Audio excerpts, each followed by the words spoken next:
Hey folks, Nathan here. This is another of our content overview videos, and this is one that I've actually been thinking about doing for a very long time. But there's been a lot of frustration around the second Kickstarter for the game that we're going to look at this time. But finally, here in the first quarter of 2024, this second wave of content that was funded back in July 2020, yes, almost 4 years ago, is finally on its way to the shipping hubs. So, now that that's finally happening and I feel a lot better about the game, I want to show you here what is probably my favorite card battling game. And unlike most of the games that I tend to play that are card games, this is not a deck building game. There is some construction involved, but we'll find that it really kind of fits a special niche within card battlers in terms of the amount of prep time that's necessary, which is basically none, and how it fits in the different models relative to LCG, CCG, and stuff like that. So this is Sorcerer, designed by Peter Schultz with Robert Doherty and Darwin Castle, coming from White Wizard Games, originally now known as Wise Wizard Games. In this video, we are looking at all the content except for one extra that I'll be showing you when I get it with the second Kickstarter from the first Kickstarter for this game that funded back in 2017, December of 2017, with a $100,000 goal and a final funding level of $392,050. So what is Sorcerer? Sorcerer is basically a 2 to 6 player card game designed around these sorcerers trying to assert their dominance by battling across locations in primarily London with the base game, or in Egypt with some little extra battlefields here. It is a card battler where you're taking on the other sorcerer, their minions, their spells, and stuff like that. However, unlike a lot of those types of games, it's not about depleting the health of your enemy. The sorcerers themselves can't be touched, they're too powerful. Instead, this is essentially, at least in a 2-player mode, sort of a best 2 out of 3 location domination game. But the location domination takes place in a way that is essentially health-based, so it's kind of like reducing the health of your enemy because you are reducing their influence, or whatever you want to call it, at those certain locations by doing damage. It has some really unusual mechanisms to it, so I'm really excited to show you this here finally. And yes, all the stuff from the first Kickstarter is fitting inside this box, with the exception of a small number of items we're going to be taking a look at here. So this is the core box of the game. We'll take a look at it in more detail here in just a moment. But the Apprentice tier of backing on Kickstarter at $45 got you this and any stretch goals. And we're going to find that this game's stretch goals have kind of an unusual structure to them compared to most games from White/Wise Wizard Games. We are going to find that there are small packs that go with this game, referred to as characters, lineages, and domains that are used when constructing your decks. One of each of those 3 types was Kickstarter exclusive, one of each of those 3 types were not Kickstarter exclusive, and all 6 of those, 2 of each type, would be included with the base game if you backed at the Sorcerer tier, which was $75. This is one of these times where it's easier just to tell you this now than to go into it as we reveal individual pieces of content. If you were to get any of those packs separately, they had different prices in some cases. We'll touch on that when we see them. For $20, you get a pack of Sorcerer card sleeves, 300 sleeves that are matte with art on the back. We'll see what these look like when we start looking at the cards. For what it's worth, there's your other sides here. The bottom just tells you what it is, essentially. The top, again, telling you what it is. You can buy an extra pack of Egyptian battlefields for $9. We'll look at these when we look at the battlefields themselves. And you can buy an extra player board for $5. Now, they originally advertised this as 2 different designs for the player boards, and you could spend $5 to get an extra one of either, but they wound up making them double-sided, so it is just one product, even though it looked like 2 on the original Kickstarter. More on those when we see the boards. So looking at the core box here, we have our artwork there of a battle. We have just Sorcerer on one end. We have artwork here, Sorcerer, White Wizard Games. On this side, Sorcerer, so you could put it either vertical or horizontal, and you'd still have one side or the other that would look right on your shelf. This side here, a little tougher to see at this angle, because I'm trying to get closer up, but you have Sorcerer, and then different player character options available from the core game. And inside, we'll be looking at the back in just a moment, but inside, you have your rule book, which we will look at, You have your player boards, and then a pretty nice little organizer here. The one thing that I would say about this organizer is that they give you dividers, and the dividers kind of suck. You have the divider for characters, domains, and lineages that have different art there on the back. But really, you're not going to separate those into categories. You're going to separate them into individual decks. So even if you use these, you still would need to separate them somehow. So I just have some printed out ones from Board Game Geek here. There are plastic, really nice premium dividers that are coming soon with the second Kickstarter fulfillment from the Endbringer Kickstarter that funded in 2020. I would also note that these have slightly rounded corners, but they don't fit great at the ends of the wells, though it's not terrible as a fit or anything. And all these cards you're seeing here are sleeved, plenty of room for those, and this is all of the content as we will see. You also have nice wells for individual bits, and underneath these boards here, a place to put other goodies and tokens. I have little plastic things that I put some of my tokens in just to keep them separate from the pools that are much larger pools. One thing that's really kind of cool about the core box, I went ahead and took out the insert here, is that rather than advertising or something, every side has background information from one of the characters contained in the core box. Then the back here can give us kind of the gist. It says Sorcerer. We'll look here at all this information. Lots of different things laid out here as far as components. Over 170 cards. Yep, ages 14 plus, 60 minutes, 2 to 4 players. No, it says 2 to 4 players here. There are game modes included for up to 6 players, 2 to 6. We'll talk about exactly what you need to bring it up to 5 or 6 as we go along here. Notice it does not allow 1 player. However, this competitive game has a new expansion coming with that second Kickstarter called Sorcerer Endbringer, which adds cooperative and solo play to this game. So the first wave of content, what is out there now, not what's about to be on the shelves, that was all competitive stuff, which is part of why this hasn't really been on the radar of solo or cooperative players for a while, but hopefully will be soon because it really is a fun little card battler. So it says, and honestly, if I focused on this very closely here, it'd still be kind of hard to read, so let me just kind of run through the text here for you. It says, Sorcerer, welcome to a dark Victorian world where the fire and smoke of industry blacken the sky. Here there is a border between 2 worlds, the worlds of reality and the unknown, a border which is slowly disintegrating as faith in higher powers is pushed into the shadows by man's acceptance of technology.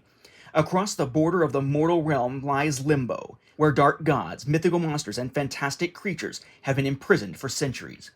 But the sorcerers, the offspring of the dark gods and mortals, escaped the great purge. They wait for their opportunity to regain their former strength. Now, as the border has all but completely dissolved, and the 2 worlds collapse together, the sorcerers return to take their rightful place, their power far greater than any army. Then this is more about the game itself rather than the setting.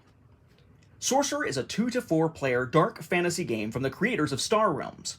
It combines the best elements of a strategy card game and a tactical board game to create a whole new play experience. Each game you will create a unique sorcerer by combining a character deck, a lineage deck, and a domain deck. Shuffle them together to form your Grimoire, which contains your dark magic and evil minions, and you are ready to play. Each deck also comes with a skill card. Together, they show your true name. For example, you might be Ariaspes, the demonologist of the Outcast Sanctuary. We'll see how that works in a moment. Each turn of the game, players alternate spending actions to play spells, draw cards, gain energy, or play minions. There are 3 different battlefields in the game representing different sections of Victorian London. When you play a minion, you must decide which battlefield to put it into. It may only attack and use its abilities in that battlefield. If you later decide you need it elsewhere, you may spend an action to move it to a neighboring battlefield. After all player actions have been spent, minions do battle, rolling battle dice equal to their attack, damaging or destroying enemy minions, or even capturing the battlefield itself. If you capture 2 of the 3 battlefields, you win the game. At least in the 2-player mode. Or team play. Team play, by the way, straight out of the box can be 2v2, but if you have a couple of extra components, again, that we'll look at, you can actually play a 3v3 game as well. Lastly, before we put the box aside, I would note here that the interior of the top of the box is kind of a nice, I guess you could call it a dice tray. It's pretty freaking huge to be a dice tray, but a nice design there on the interior. So we'll start here looking at the rule book. No helpful information on the back. You might say, well, that sucks. They didn't use a space for like a player aid or something. There's actually player aids built into the player boards, so they didn't really need that. So it goes into stuff like how to store everything, what's in the box, what's in the box, you know, how to play, as you would expect. After you get past the rules for the 2-player game, you've got some Lineage rules, because they do play differently. We'll see that as we go. And then your multiplayer rules. So the way the multiplayer rules work is essentially you can play a 2-player game, which is sort of the base version of the game. You and the other sorcerer duking it out, trying to be the first to take over 2 battlefields in, at least out of the core box, London. Or you can play a team game that is essentially the same, with 2 players on either side. You can also do Battle Royale, which is essentially just a multiplayer version of the 2-player game. You're trying to take out your enemy. The difference being that in a Battle Royale game, essentially, you're sitting around a table in a circle, right? And between each player, there will be a battlefield, and you can only attack the battlefields to your left or right, not any of the other ones elsewhere on the table. So it's kind of weird in the sense that the Battle Royale is almost like a bunch of smaller games taking place together, rather than it all being fully interactive between every single player that's sitting there. And it is one where the battlefields don't get destroyed. Instead, you get victory points when you take over a battlefield, and then it essentially resets so no battlefields go out of play. Kind of an odd way of doing it, but it is there. It is an interesting variant here. And then if you have more battlefields, such as the Egyptian battlefields that we're going to look at, and you have more player boards, which again you can buy separately, then you can kick this up to Battle Royale, and it just expands with the same rules from 4 players to up to 6, and then the team mode goes from 2v2 to 3v3, and in that case, you really don't necessarily need the other battlefields, you really just need more player boards. So it's right of them to call this a 2 to 4 player game on the box, but just know 5 and 6 player modes are available if you have extra components. Solo and co-op will be available only if you have the Endbringer expansion that will be coming soon. So let's talk about the core of this game, which is building your deck, creating your sorcerer. So you may know that on this channel there's a series that I haven't really gotten back to very much lately called Nate's Favorite Deck Building Games. And the reason I am drawn to deck building games in a big way is that you don't have to do a lot of prep before you actually play. You don't have to build your decks like in a deck construction game like, say, Magic the Gathering or something like that. Instead, you build your decks as you play. To me, one of the big barriers to playing a card game, as someone who doesn't have a very open schedule, as a 5-year-old, has a full-time job, and so on, is just, I don't have the time to pre-make decks ahead of playing. Years ago when I was younger, I played a lot of CCGs and TCGs. Star Wars, Magic the Gathering, even Pokemon at one point. But even today, trying to get into something like Arkham Horror the card game, which is an LCG, the fact that you have to build your deck card by card is a daunting thing unless I have the time to really sit down and think that type of thing through. I'm trying to get over that issue.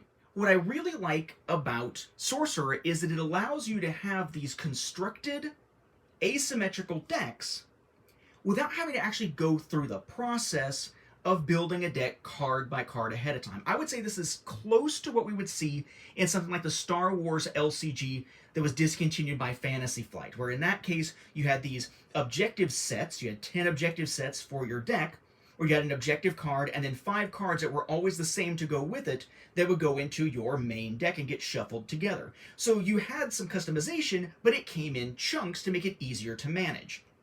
Take that to the next level, that's where you got Sorcerer here, where every single player's Grimoire, their deck, and their set of skills is going to come down to their character, their lineage, and their domain.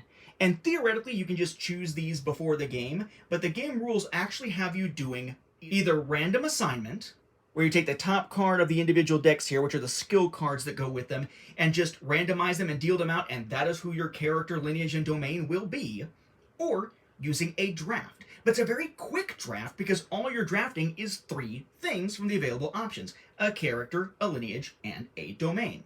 So these are what come in the core box here. There are 4 of each in the core box. The character represents basically you.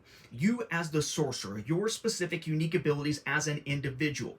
It is made up of 10 cards that will go into your Grimoire, your main deck, and 1 skill card on the top. We'll look at all of these in depth as we go along. You then have your lineage. Essentially, that is the line of sorcery that you come from, where your power comes from, where your abilities come from. Essentially, what type of magic did you inherit, so to speak? Each of these has a skill card, and then 20 cards. And then you have your domain. This is where you are building up your followers, doing your trainings, where your power base essentially is. And these again have a skill card, and each one has 10 cards in it. So assuming you're not just taking the skill cards off the top of these decks, randomizing them, and dealing them out to let everybody know which components they're going to be using, it is a very, very fast draft. You basically just lay out all the characters you have, go clockwise around the table, starting with whoever's going to be your first player. Everybody picks the one they want.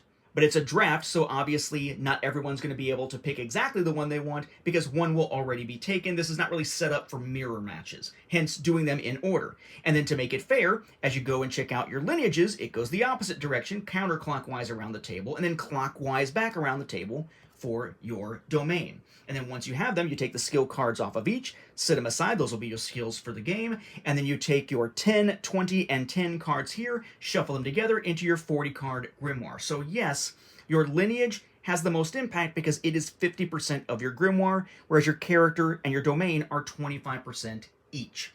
And as you'll notice, since this is a 4-player game out of the box, there are enough options here for 4 players to each construct a character. So you'll notice here, 64 possible combinations right out of the box. 4 times 4 times 4 if you're trying to figure that out. Now before we get going too far into these, let me show you here how I have them sleeved. So your skill cards, they have a different back to other cards. There are various times you're going to run into double-sided cards or ones with different backs than the regular Grimoire cards.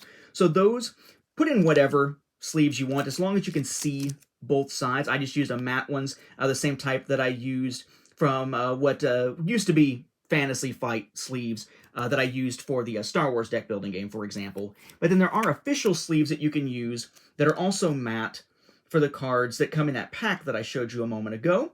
They have a black area behind the card to kind of emphasize it because it's got that black border. And then the backs all have this symbol, similar but different color here. This is a symbol that you're going to see on the back of all of the Grimoire cards in your deck. So essentially the official sleeves are only for the cards in your deck, not for the skill cards. For those, if you're going to sleeve them, you're going to need some outside of this one way or the other. So first let's look at what the skill cards do. So this is the skill card for the character deck for Ariaspes.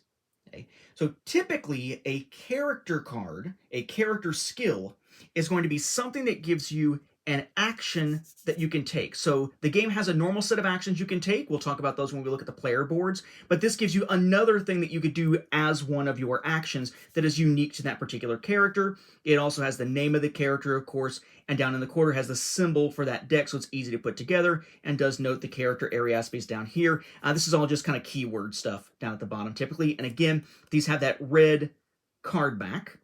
Then you'll have a skill card that goes with your lineage, in this case, Oberon's kingdom. The Animist is the title of the person who'd be heading up this kingdom, again, with a symbol and everything down there. These have sort of a tan, brownish back to them.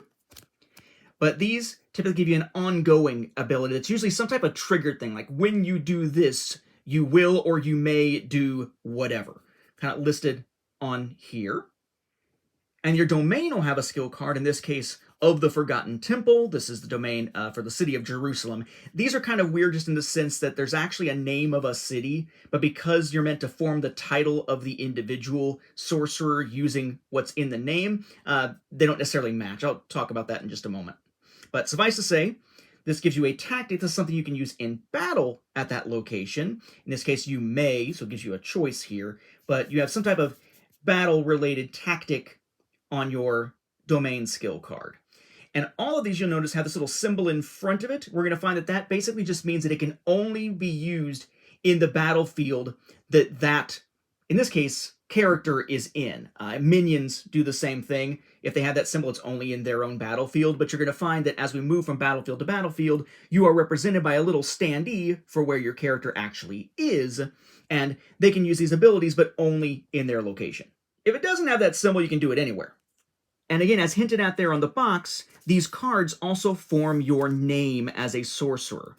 So, for instance, you might be Ariaspes, the Animist of the Forgotten Temple. Hence why of the Forgotten Temple isn't just giving you the name of the city. And in this case, it's a title for the individual, not necessarily the name of where the lineage comes from here. So that can be confusing to new players, but not a big deal. It just allows it to have that cool thematic thing where the name gets formed by the cards. We're going to see the same thing with the enemies that you'll be fighting in co-op or solo with Endbringer. Now, within your decks, you're going to have 3 main types of cards. This is a minion, as it says it down at the bottom. In this case, it's a fiend. So there is a cost here in energy to be able to play it to a battlefield. This little symbol here tells you that you get an omen token whenever you play it. We'll talk about those when we see tokens. This here is its attack value. That is not how much it attacks for, like a value. That is how many attack dice are rolled when you attack with this minion. And this is its essence, which is essentially its life. You do that much damage to take it out. Again, there's a symbol for what set it's from, a name, and then some type of ability. In this case, a when played ability here. So these minions would be played onto the table, onto a battlefield, and then do battle back and forth during the battle phase until they are wiped out and then go into your discard, which this game calls the graveyard, appropriately enough. You also have cards called Sorceries. This little symbol here denotes that it is a sorcery here. Notice there's no essence or attack value or anything. You still have a cost to pay in energy. You still might get an omen token from it. Not all cards have these, but the 2 I use as examples here just happen to. Name, symbol for the set, and whatever the ability is, but basically you play this and it goes straight into your discard because it is a sorcery, a spell you're casting rather than a minion you're putting on the table. However, it is interesting to note that they refer to playing any cards as casting a spell. Then this type of card as a sorcery. That terminology can get confusing. Just know a sorcery is a card type. Casting a spell is just a thematic way of saying you're playing a card. Then lastly, weirdly enough, another one with an omen token, we have attachments that can be played, some of which are actually negative as curses. So in this case, we have this elixir here. You have a cost. If you get an omen token, it notes it here. It has a name, but the name is moved from here over to the side. Then you have some type of ability, the set that it's from, whatever your keywords are and all that. But then you have modifiers instead of regular numbers here for your attack and essence value. And essentially, you would just attach it to a minion. So if I attached this Sultan's Bane to Soul's Shadow, then suddenly Soul's Shadow now has an attack of 3, 2 plus 1, an essence of 5, 2 plus 3, and now has this tactic available when they battle as well. I guess you could technically sit it like this, makes it easy to sort of see what you're adding together, but you do still need to see the ability here as you play. So we have Ariaspes here as our first character in the core box. He is very much a non-Jedi, so to speak, because, you know, for Jedi, attachments are forbidden, and attachments are kind of his thing here. Yeah, I know, bad joke. So we have a skill card here.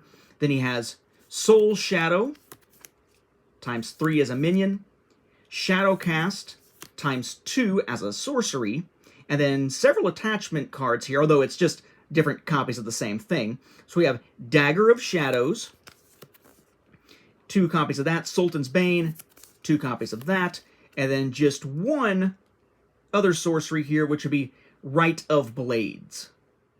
Then we have Tegu. Tegu's kind of an interesting one because he focuses on the weaken ability and often has some choices to go with what he's doing, but doesn't have much in the way of minions here. So that's his skill card here for Tegu. Then we have Tegu's Resolve, times 3. Notice the text there. Choose 1, so again a choice, weaken a minion twice, or heal up to 2 damage from a minion. Then we have Butcher's Cleaver, which also gives a choice, weaken a minion or draw a card. 3 of those. Sadistic Ceremony here, 2 of those.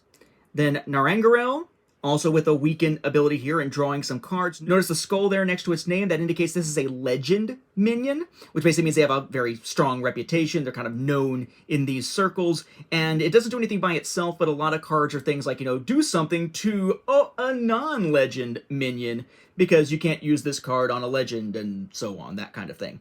I would also note here this symbol, which indicates that this is a flying minion. We'll talk about that when we talk about the different actions and what they do later on. And then we have Sarangarel as the other minion. Sorry, as someone who's read a lot of Wheel of Time, having read the entire series fairly recently, it's hard for me to say these names without falling into the very similar Wheel of Time names. That weaken effect basically means that when you weaken something, you put a damage counter on it. And you can use that weaken effect as many times as it's possible to continue to weaken that enemy, or your own card in some cases, but you can't add the damage that would cause it to actually die. So for example, here with Sadistic Ceremony, it says to play a minion with essence that is life of 2 or greater from your hand, paying its cost, then weaken it 1 or more times, right? So put 1 or more damage tokens on it, as long as it's not the damage token that kills it.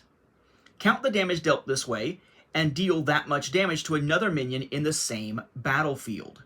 So in this case, you would pay 1 to play this, then this tells you to play the minion, so you would pay, 3 or whatever to play another minion out onto a battlefield, and let's say it has a health essence of 4, you could weaken it up to 3 times, because you can't do 4, because it would kill it, and then deal that 3 damage somewhere else on that battlefield.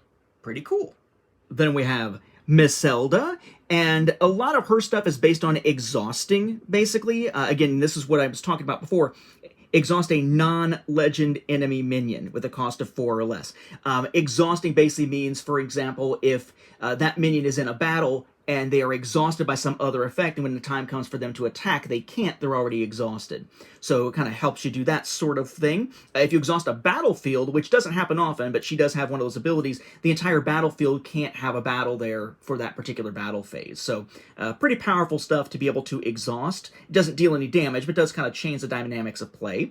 So we have her skill card here again with that different back.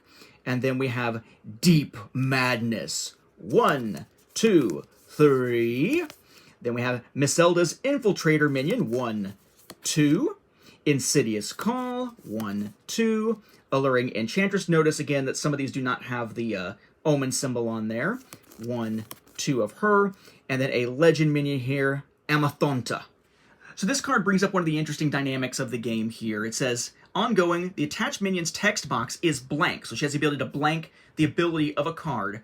This ability cannot be blanked. So this card cannot be blanked in response to get rid of that and bring it back into play. When played, weaken the attached minion. I say, well, why in the heck would you want to do negative things to your own cards? Well, this is a curse. It's an attachment, but notice it says -2. It removes attack ability, and 0. It doesn't add anything to the essence in this particular case.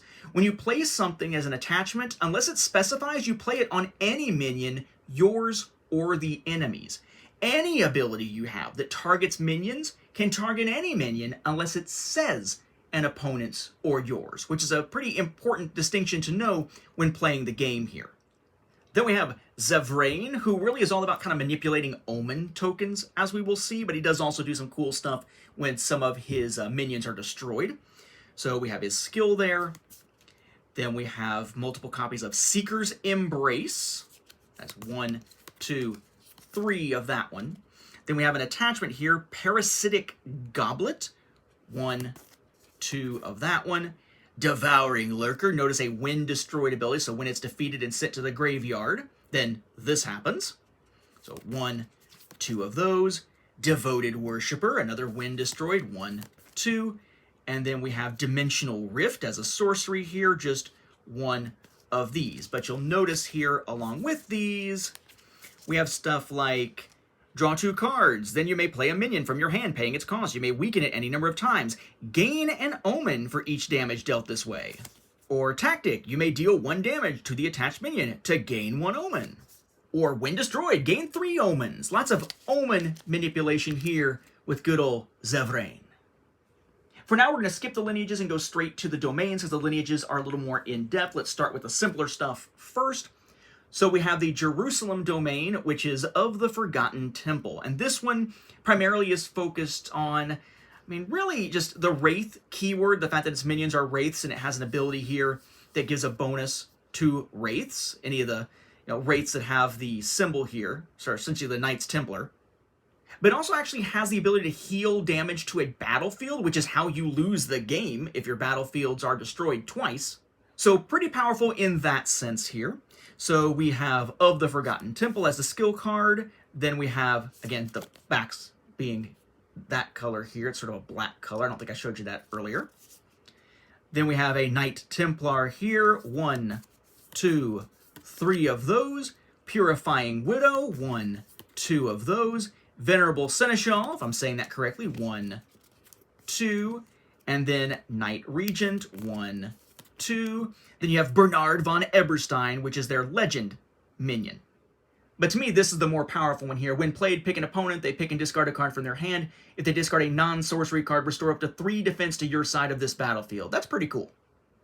Then you have Of the Outcast Sanctuary, based out of Paris here.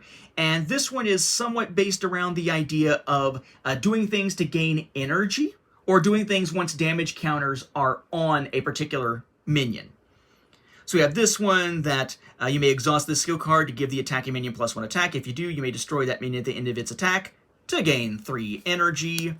When destroyed, gain 2 energy. You get the gist. Lots of energy gain here. So we have the Doomed Spirit Keeper times 1, 2, 3. We have the Plague Bearer times 1, 2. Notice this is one of those ones about the damage counter. So each minion, including this one, gets -1 attack for each damage counter on it. Then we have Energy Bound Prophet, which allows you to use energy to get some omens, to kind of manipulate that. You may pay any amount of energy, draw that many cards, and gain that many omens. That's pretty strong. 2 of those. And then Prowling Defiler. Again, you may return one of your non-legend minions to your hand to gain 3 energy. That same theme going here. 2 of those. And then our one powerful legend minion here, Horatio the Outcast. As a big fan of Hamlet, that one kind of hurts. Then we have Of the Haunted Forest, based out of Limerick. Not really heavy on theme, I would say, for this one here. It does give a bonus to that type of minion, but we see that a lot with the tactics. We have Blazing Heretic. When destroyed, you may destroy a non-legend minion with attack 3 or less. They kind of like explode or whatever, so there's 1, 2, 3 of those. Then we have Dread White, which can fly, and when played, you can weaken a non-legend enemy minion any number of times. Notice in this case of the non-legend and enemy, it does specify. Again, if it just says minion, it can be anybody's. 2 of those. We have Caretaker here, which lets you basically play a non-curse attachment from your hand or graveyard with its cost lowered by 1, or weaken an enemy minion. 2 of those. Stray Sinner, basically you're able to search to get a minion and put it in your hand from the top 7 cards of your deck. 2 of those. And then Wreth the Whisperer, which allows you to blank minion text boxes on its battlefield. So there is one sort of theme to this, really. Again, I don't really feel like there's a ton of theme to this one, other than the fact that there's a lot of flying in this one. 4 different cards that are minions that fly. Then we have Of the Screaming Coast, based out of, is it Cyclades? This one using Weaken a bit, and also has kind of a cool one that lets you modify one of the base actions here. So you can exhaust the skill to weaken a minion. If you weaken an attacking minion, then it gets +3 attack. You have the Thessalonian Horror, which has a weaken ability there. 1, 2, 3 of those. You then have the Daughter of Hecata. Deal 2 damage to an enemy minion. When played, couple of those. We have the Corpse Feeder. I do like this one because it allows you to heal damage to that minion or gain an omen whenever another minion is destroyed, so it's kind of eating the corpses, so thematically pretty cool. 2 of those. And then this one is the one that essentially changes one of your base actions. One of the things you're able to do as one of your actions, as we will see, is to meditate, which lets you draw 2 cards. You don't draw at the end of your turn normally. You have to do the meditate action to draw cards. So what she allows you to do is when you draw cards, you can then discard a card to draw a card. So you could be in a situation where you're like, oh, yeah, don't like that draw, or don't like this that's in my hand, and get another card out of it. So it just kind of makes that a little bit more of a powerful action. And you got 2 of those, along with the 1 legend minion, Lamia the Child Eater. Basically, if another minion enters play, again, any minion, yours or the other side, on that battlefield, if it's not a harpy or serpent, which is what this one essentially is, you'd weaken it. So I've moved our domains out of the way here for the moment from the core box to look at the lineages, so we can put some token pools here in the middle and see what tokens go with each of these. So here we have the Animist, which is the lineage known as Oberon's Kingdom. This is the skill card here. Okay, so it's not the one that goes in the deck, it's the one with a different back. That's the back of all your Grimoire cards from all the different decks. But basically, this one uses what's referred to as arthropod followers, ongoing. Whenever you play a minion, you may exhaust this skill card to attach the top card of an opponent's Grimoire to that minion as an arthropod follower. So it's taking a card from the opponent's deck, and as an arthropod follower, basically just flips it over, sticks it underneath whatever you're attaching it to, and then one of these tokens here, it's fire on one side that's not used for this lineage, and then sort of a spider here called an arthropod token that is used for this lineage. This token then goes on top of it to basically count how many cards have been stuck underneath it more easily. Then you have your 20 cards that in some way make use of that. So we have Oberon's Sentry, which will let you draw a card, then attach a card from your hand to one of your minions as an arthropod follower. So it's another one that lets you attach stuff. 1, 2, 3 of those. Then we have Web Spinner. When played, pick a card from an opponent's graveyard and a card from yours. Attach both among your minions as arthropod followers. So another one that lets you add those. 1, 2, 3 of those. Then we start getting into the cards that use them. This is Entomophobia, which lets you attach it. It is an attachment here. You attach it to a minion. It says the attached minion gets -1 attack for each of your arthropod minions and arthropod followers. So any of your minions labeled as arthropod as a keyword, but then also any of those followers on that battlefield. And it does also weaken the attached minions. So this one, it's a curse type attachment. It goes on the enemy, doesn't do anything to their attack or their essence, but depending on how many of those arthropod followers you pulled out with other cards in that battlefield, it could be a devastating effect, especially on a more powerful minion. So we have 2 of those. And then this guy, Oberon's Emissary, when destroyed, you may draw a card for each card that was attached to this minion, which would be your arthropod follower. So stack them up on him. When he dies, draw a bunch of cards for free. 2 of him. Another attachment, a tactic, which is used during battle, we'll see. You may attach a card from your hand to the attached minion as an arthropod follower. If you do, draw a card. So you attach, and you wind up getting yourself a card in the process, along with that stat boost. Kind of a nice thing here for just 1 energy, 2 of those. We have Reshape the Mind. You basically get to pick a card of your choice from an opponent's hand and another card from their graveyard, again, of your choice, and then attach those as arthropod followers. So again, another thing that's going to give you more of the followers. That's 2 of those. Then Brood Guard. Attach 2 random cards from the opponent's hand among your minions as arthropod followers. So put it in a way that's advantageous to you, but it's also draining their hand here. 2 of those. Then very Cthulhu-esque here, or Mind Flayer perhaps-esque, we have Lord of the Flies. Piggy's got the conch, Anyway, also another one that adds more arthropod followers. In this case, when it's played, attach the top 4 cards of the opponent's Grimoire to one of your minions as followers. 2 of those. Then we have Queen's Gambit, which is a sorcery here, which is pretty powerful and doesn't necessarily require the attachment to be the arthropod followers, it's just any attachment. But notice it says destroy any number of attachments on your minions in a single battlefield. So that could be your arthropod followers, because they do count as attachments. Pick an opponent to distribute that much damage among their minions in that battlefield. Holy crap! Only 1 of those, thankfully, I guess, for the opponents. And then a legend minion here, Marina Erechin. Whenever you attach a non-minion card as an arthropod follower, choose 1, draw a card, or gain an omen. So that's basically like if you use an attachment or a sorcery instead of a minion and attach that as a follower to something, you get a bonus. So an interesting lineage there, but you notice there's a lot of cards to it. It's a primary function of that deck, no matter who the character or domain is, because it makes up half the deck. Build your strategy in most respects around your lineage, using your character and domain to support your strategy. Then we have the lineage of the Hellfire cult, not to be confused with the Hellfire Club in X-Men, which makes you the Demonologist. This is all about flame tokens. Again, the back of the arthropod tokens or arthropod counters are flame counters or flame tokens here. And basically it's going to be putting these onto minions, and at the end of a given round, For every 1 fire token on that minion, they take 1 damage. And yes, unlike Weaken, it can be the final damage that kills them. So we have the skill card here. Again, ongoing abilities for all of these lineages. Then we have Impulsive Zealot. 1, 2, 3, putting flame counters on things. Innocent Blood, distributing flame counters as well. 1, 2, 3. That is a sorcery, by the way. Lucifer's Jester as a minion here. Also flame counters when destroyed. 3 of him. Then Taunting Rarak. That's how you're supposed to say that. Nothing flame related, but flying, which is cool and pretty cheap here. So 1, 2 of those. Vengeful Baron lets you do something to a minion that has flame counters or put flame counters on them. 2 of those. Then the attachment Cerberus, also flame counters. 2 of those. Then Demonic Ambitions.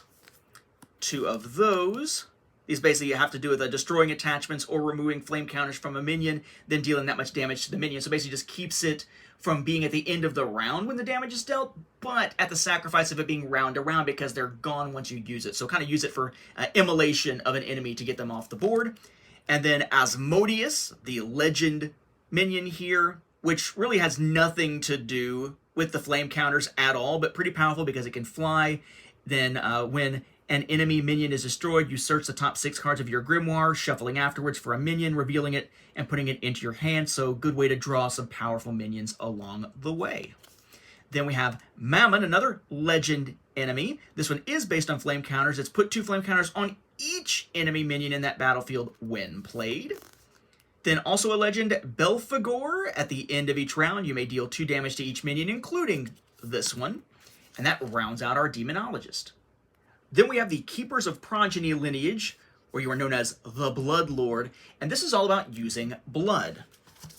Different cards are going to give you blood for your blood pool, and you have this little double-sided but identical on either side blood pool card.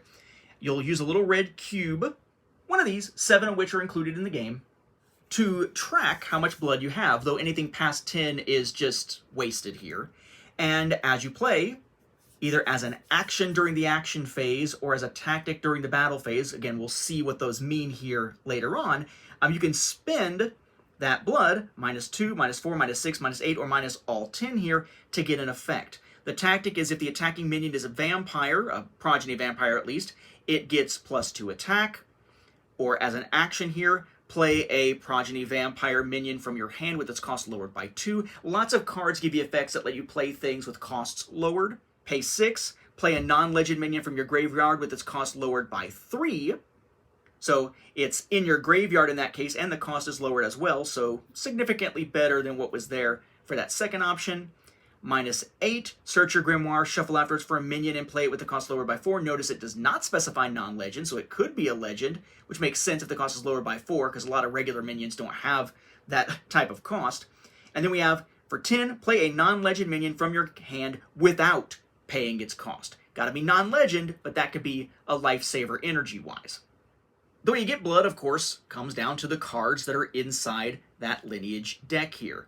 So we have an ongoing whenever you play a progeny vampire minion. I say progeny because that's the deck that it's from, just in case there's vampires that show up anywhere else in the game at any point. When you play a vampire minion from this deck, you may exhaust this skill card to gain 2 blood.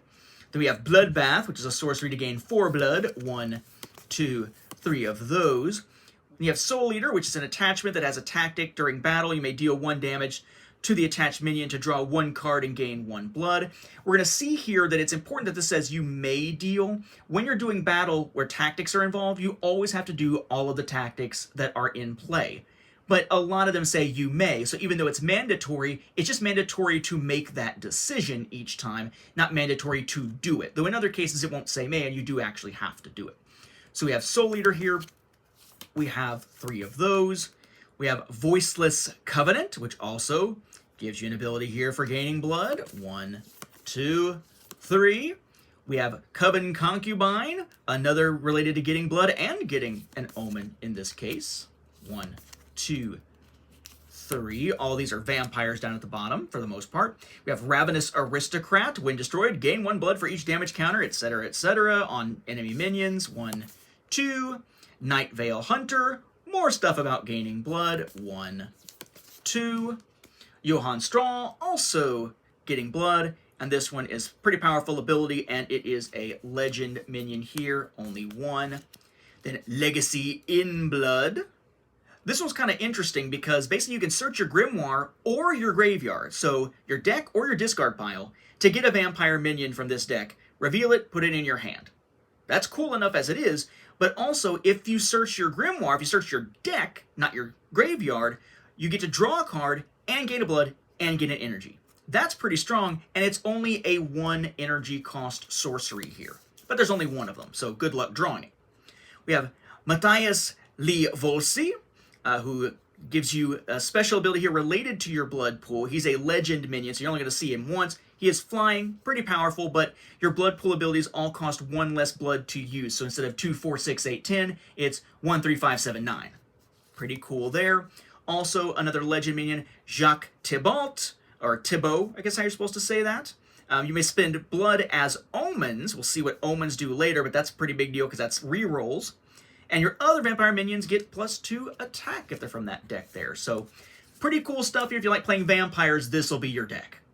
Then finally, the last lineage from the core box, and the last Grimoire component, or Sorcerer component from the core box for actually building your sorcerers, we have the Necromancer, which is the lineage known as the followers of Usir.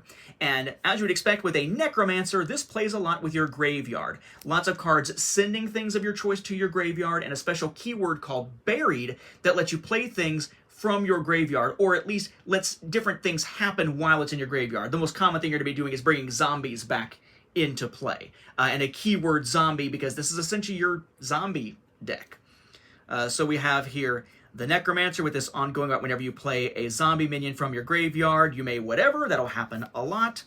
So you have the Council of 3, this is all about putting things into your graveyard of your choice. We have 1, 2, 3. We have the zombies, the Vengeful Mummy as a zombie in this case, again, buried. So while it's in your graveyard, you may play this minion from your graveyard without paying its cost.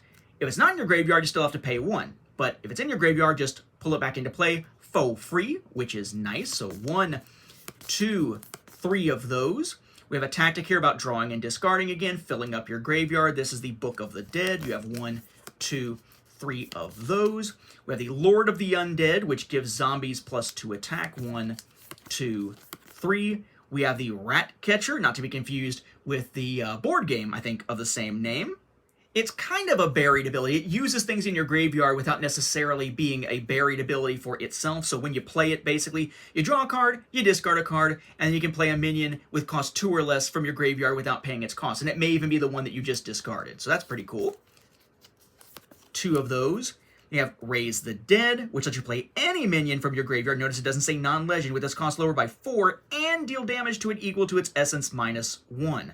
So basically, you can bring something back from your graveyard. It's going to be kind of a glass cannon because it'll probably be powerful, but only have 1 health when it comes out. 2 of those. Graveborn Warden. You may return a minion from your graveyard into your hand, so if something is in there but you didn't want it there, maybe it doesn't have a buried ability, you can pull it back with that one. That is 1 card. With the Underworld Guide, the creepy kitty cat here, a buried ability. You can play this minion from your graveyard, paying its cost of 3. If you do, you can return a non-sorcery card from your graveyard into your hand. So that could be a attachment or an attachment, or that could be a minion of either type. Sekhmet's Champion, a buried ability. You can play it from your graveyard, again, paying its cost. But if you do, you may weaken it any number of times and get an omen for each damage dealt to it that way. So bring it back, get some omens, send it to the graveyard, bring it back, etc., etc., rinse and repeat. We then have, there's 1 of those. We then have the Foul Necromancer. When played, you can play a sorcery from your graveyard, paying its cost. Typically, it's non-sorceries that you're going to be bringing back. And that wraps up our zombies, basically, our Necromancer deck here. When you're playing, you are going to need a way to mark which of the battlefields your sorcerer is actually in, because that's the only place where your skill cards abilities will be able to be used. They're tied to that location, but you can move them around throughout the game. One of the places I feel like this game kind of falls short in terms of table presence is that in order to do that, it's just these little double-sided cardboard standees with these little bases that just slide on here, but you have one in the base game for all 4 of those characters to go with each of those character decks, depending on which sorcerer you're building. And I would note that they have some expansions we're going to see, some little packs of other characters, and those tend to come with these teeny tiny crappy little bases. From a size comparison, that's the difference there. But they provided 8 more of those larger ones in the base game, so that if you do have any future expansions or those expansions that were being released alongside the core box, you could use the bigger bases if you wanted to instead of the tiny ones. So that's nice. Before we look at those other expansion items here, let's take a look at the other components from the core box and talk a little bit more about the gameplay. So every player is going to have a player board. There are 4 of these included in the base game. Again, you could buy 1 extra for $5, and if you're going to play a 6-player game, you're going to need to get 2 more of these. They are double-sided. You have sort of this Victorian London themed one here to go with those battlefields, and then an Egyptian-themed version here on the back to actually go with some of the other stuff that came out through things like stretch goals and whatnot. They all have essentially the same components here, so we'll start with the more common side that we tend to see when people are playing this game. Over here, this is your energy track. You will start the game at 6 energy. You will denote it with one of these little kind of bead-looking things here. We see these in a lot of games. But you start with your 6, and as you play things that cost you energy, it will slowly decrease until it is gone. The maximum you can have is 10, so you'll be using this to track that. You then have 6 actions per round, and those are indicated by these coin-looking things here. The gold one on its way down to empty here, a 6, 5, 4, 3, 2, 1 in Roman numerals. You start with 6. They are marked with a red one of those little markers here, so as you take your actions, you're working your way down the track there. You then have a place here in the center with a little pentagram. That is where you're going to put your omen tokens. Now, I have used that word a lot. What is an omen token? It is this, and there are 69 of them in the base game. The back is your damage counter to put onto minions as they take damage. But this little pentagram symbol is your omen. Everybody starts with 1, and at the end of a round, you will get 1 as well. And basically, those are used for dice rerolls. We'll talk about how dice work here in just a moment, because it's a pretty cool, unusual mechanic they use for the dice in this game. But this is where you'll just store those as you're playing. Then this slot here is for where the first player will put their fate counter. This is sort of a first player marker that passes back and forth, but it does have a function. Notice here it's full of blood, here it is empty, whereas an omen token is going to allow you to re-roll 1 die every time you spend an omen token. Flipping this over will let you force a re-roll of your own or of another player's entire roll. So in either case, you're able to affect your dice or the opponent's. But this lets you affect all, but it must be all. You can't pick and choose. These are 1 at a time. But that is something that passes, so whoever is the first player has this as somewhat of an advantage. They're also going first in terms of actions, but we'll see they don't necessarily have advantage on the battlefield. Then you have a space here. This is where you'll put your Grimoire, your deck, and this is your graveyard. That's where you'll put your discard pile here. And then they have a really nice setup here where it has your game round breakdown here. All the 3 different phases, everything that happens within them, plus a glossary of the 2 symbols that show up within the game. The ones that we've mentioned before, the little cross swords that tell you that it only affects that battlefield, or a little skull next to a name telling you it's a legend type of minion. So I'll just kind of talk you through this. You won't be able to really see it very well here, but suffice to say, the first turn actually starts with the action phase. There's no ready phase because there's nothing to reset or anything. So we'll start with the action phase and just cycle our way on back. So during the action phase, you will be able to alternate back and forth between players 1 at a time, spend an action, do an action, spend an action, do an action, and so on, back and forth till everybody has done 6. And your options here are to channel energy, which lets you gain 2 energy when you do it. You can meditate, which is to draw 2 cards from your Grimoire. Again, you do not just regularly draw at the end of your turn. You must use the meditate action to draw cards. You can cast a spell, which, as I said before, means playing a card, which typically is paying its energy cost and then playing a minion or an attachment or a sorcery. But again, a sorcery is a type of card. Casting a spell just means playing any card. That can be confusing. You you can activate a power that has the word action in front of it. So like, for instance, on the character skill cards, they all say action something. That lets you use one of those in place of something that's just sort of the default here. Or you can reinforce, which refers to moving your minions from battlefield to battlefield. We'll talk about that when I show you the battlefields here in just a second. Then we have the battle phase, and essentially you'll have your battlefields laid out. At least in a 2-player game, you have 3 battlefields laid out. In the Battle Royale, if you're going around the circle with more than 2 players, there's one between each player, essentially here. But basically, when it comes to the battle phase, the player who is the first player is going to get to attack first in the center battlefield, but they go second in the other 2 battlefields. So they may have this advantage here. With the fate counter, they can flip over, but they only go first in one of the 3 battlefields.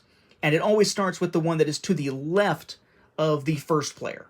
Essentially, the way this works is to go have minions out on the battlefield. You'll exhaust a minion, kind of turn it sideways to show that it is attacking. It will declare an attack. It is going to just kind of attack that area there, whatever the area is, whatever the battlefield is. You're going to roll your battle dice, which we'll look at in just a moment. Then you can basically do the re-roll process and then deal with the damage itself.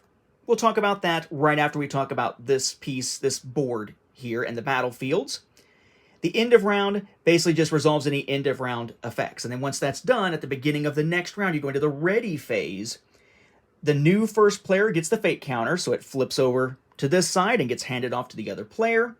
You ready all the exhausted cards that are in play, the ones that are on the battlefields, for instance, you're going to turn those, or any of your skill cards you'll turn, and so on. Miselda has that ability that exhausts the battlefield. You'll turn that right side up again. Pretty standard card game stuff. And then interestingly, the new first player gets to decide something pretty critical. All players are going to gain energy to help them in the next round. But how much energy is really somewhat up to that player. Because they can just choose that everybody gets 4 energy, or they can roll this big chunky energy die. It's a D8, has 1 through 8 on it. So you have 1 chance of rolling exactly what you would have gotten by default otherwise. You have 3 and 8 chance that you're going to wind up rolling something lower than what you could have got by default by doing 4. But you also have a 50-50 shot here, 4 out of 8 possibilities, of actually getting more energy out of rolling this than just taking the default 4.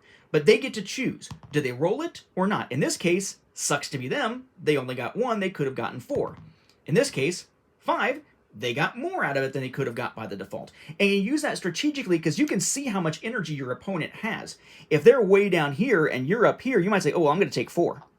Because if you roll higher and they were, say, down here, you're going to get 4 maximum either way. They could get even higher if you had rolled it and risked it. So kind of a nice mechanism there.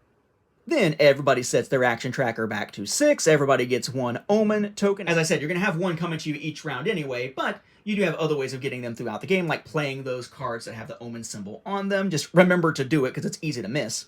And then the last step is that you get to rearrange where your avatar, your little standee to represent where your sorcerer is, onto whatever battlefield you want to put it onto, regardless of where it was before. And again, the reverse side, here is your Grimoire, here is your discard, here is your place for your fate counter, here's your place for your omen tokens, here's your player aid, your actions, and your energy. So essentially just a mirrored image of what we saw on the other side with an Egyptian theme.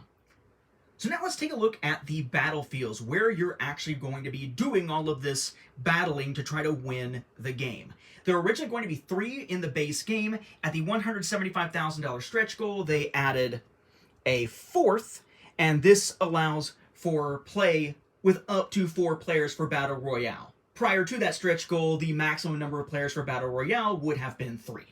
There needs to be 1 for every player because you're going to have 1 between each player. So what you have here for each one is just the name of the location. In this case, they're all kind of generic in terms of just not really having any effect other than just, hey, look, it's a different name. So we have the London Whitechapel, London Old London, and London Southwark locations there. Those are sort of the London ones here. And the sort of generic one that could be underground anywhere, just Underground Hive. And any of these work the same way in that you have a track on either side that is going to count the damage that that battlefield has taken, so to speak, And when that counter hits 12, whoever's been dealing that damage to hit 12, so for instance, in my case, if I'm playing on this side, then I'm hitting them on that side for damage, and so on. When it hits 12, whoever's dealt the damage to dominate that location will then flip it over, where it has some slightly alternate art, and they will put their little red token that they were using to track this, kind of like tracking the blood pool, a little token I showed you earlier. Whatever they're using to track this, instead they will now put on the little corner, once they flip it over, to denote that they have dominated and won that battlefield. And whoever does that to 2 out of the 3 in a 2-player or team game, they're the winners. Again, if this was Battle Royale with more than 2 players, you would wind up instead basically dealing the damage, taking a victory point and just clearing it and starting it again, never ever really flipping it over, because it's just getting the victory point up to 3 to win by wiping it out. So again, no special abilities or anything for the locations, they're just where the battles take place, but there is your alternate art on the back. So you'd have these out on the table, you'd only have 3 of them out at a time, at least for a 2-player game, and you would have your different minions being played on either side of those locations. A maximum of 4 minions per side per location, unless you're playing a team game, in which case the maximum boosts up to 6. But it's still per team, not per player. And then you'll actually be sitting your avatars, the little standees, on top of those locations to indicate where they are and where their skills can take effect.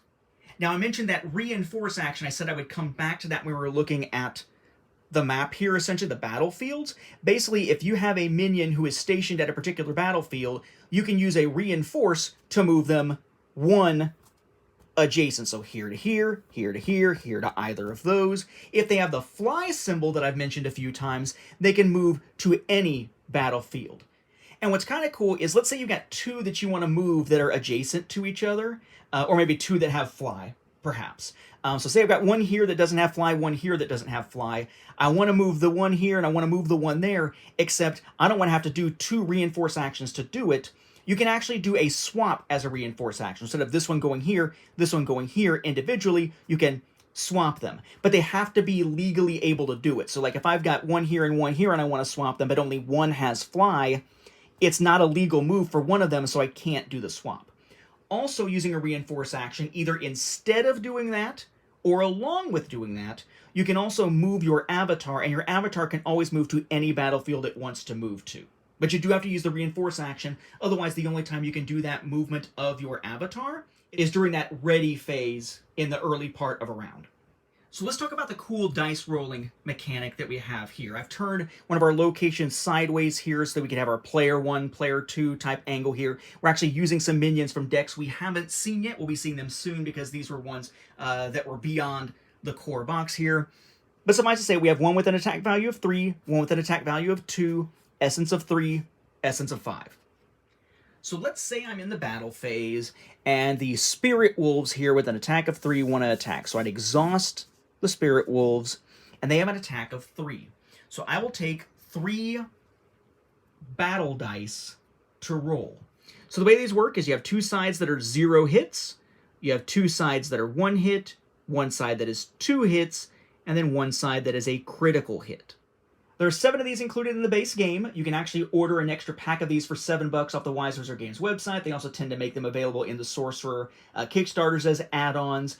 Basically, that's just so that another player doesn't have to share dice, because the maximum you can roll in any attack is 7. And there are also some chunky, even bigger versions of these, the extra large dice. Those I don't have yet. I do have them coming with the Endbringer Kickstarter, so we'll take a look at those later. So anyway, you will roll a number of dice equal to your attack value. So you have 4 possible results here on the dice. Let's say that the roll was this. Just get that blank out of there since the Spirit Wolves can only roll 3. There's our results. Now, before anything else happens, they go back and forth between players being able to either flip the fate counter to force all of them to be re-rolled. You can do it to re-roll all of your own, or force the opponent to re-roll all of them. And it is only 1 player rolling at a time, but both can manipulate it.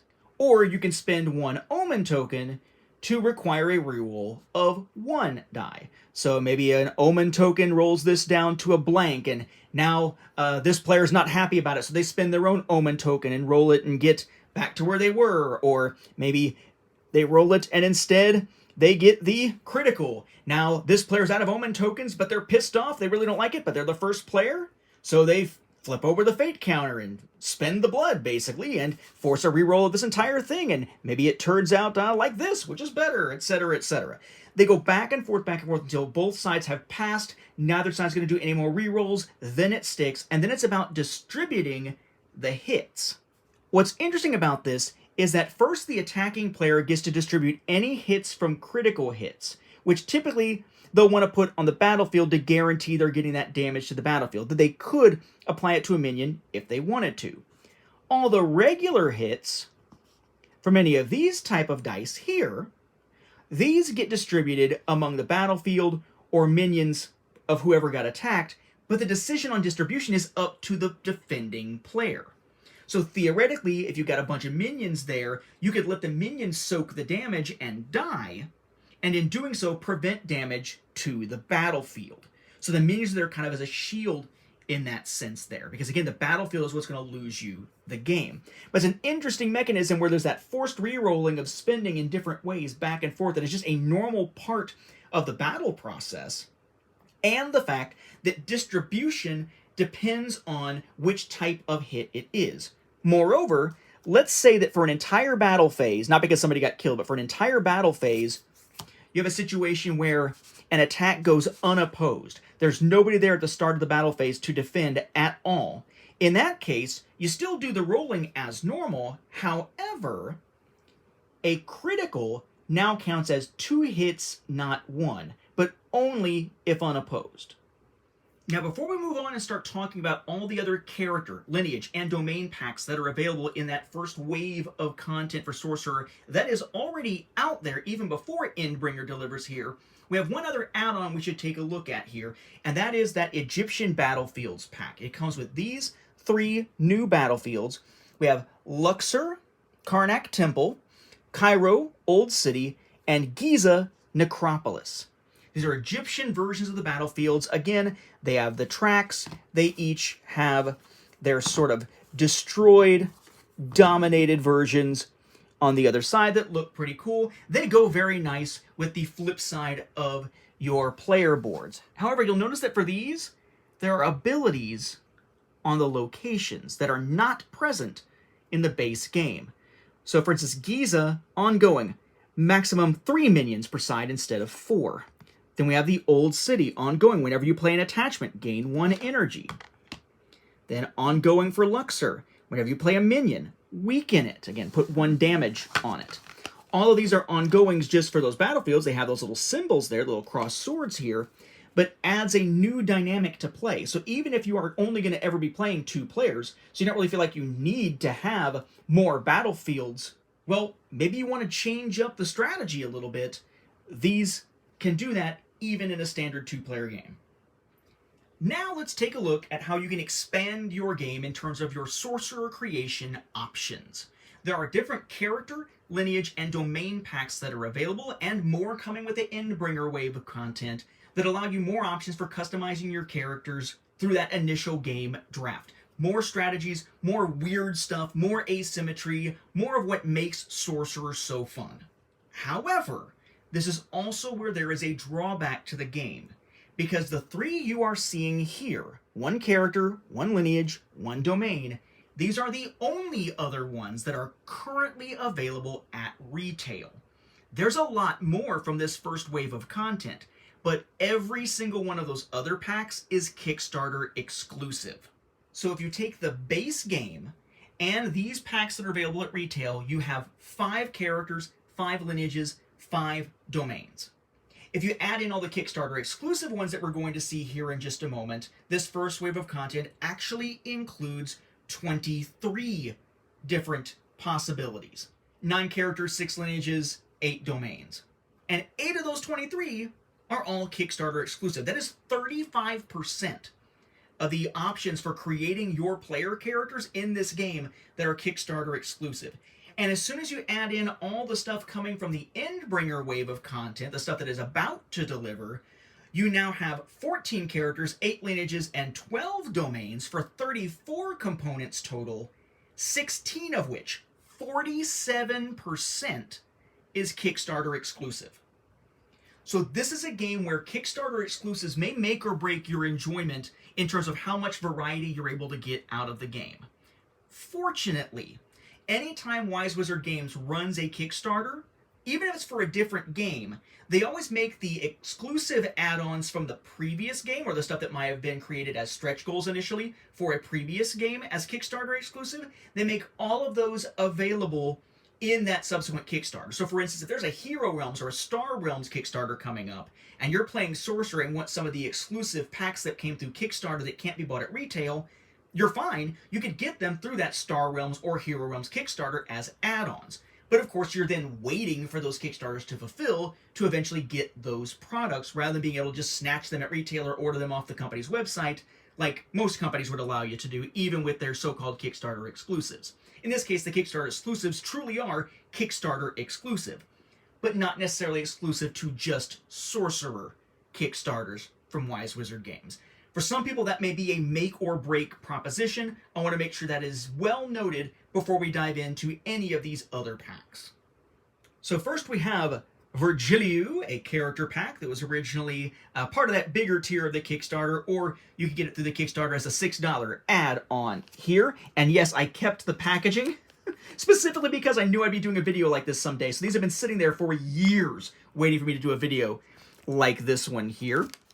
But we have the Virgiliu character pack. Notice it always says what type of pack it is. You need a character, lineage, and domain for any character you create, or any sorcerer that you create.